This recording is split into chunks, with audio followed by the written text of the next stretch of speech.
Мына бізде мынандай әдет бар. Бір адам арағын қойып, мен тәубе етіп, намаз бастайды. Жігіттер намаз оқу керек деп айтып қалады ғой енді. Жақсы нәрсені адам көргеннен кейін басқа да көрсе екен дейді ғой. Сонда басқа адамдар, оның тарихын білетін адамдар сөйлей бастайды. Сен кеше кім едің? Сен бүйтіп сөйлемей ақ қойсың. Болмаса сыртынан біреу жайлы айта бастаймыз. Өзінше сөйлеп отыр. Өз кеше кім еді өзі деп ше? Деп. Кешегісі маңызды емес. Сіздің кешегі кім болғаныңыз маңызды емес. Кеше біз кім болмадық? Кеше біз не істемедік? Ертең кім боламыз әлі? Ертең не істейміз? Алла біледі. Бүгін маңыздысы. Бүгін сіз тура жолға түстіңіз бе? Болды. Ол адамның кешегісін зерттеуге, қазбалауға ешкімнің ақысы жоқ.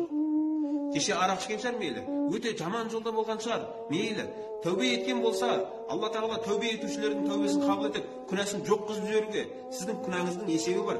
Алла Тағаланың мейірімінің есебі жоқ. Алла кешіре алады, қалаған пендесіне қалаған күнә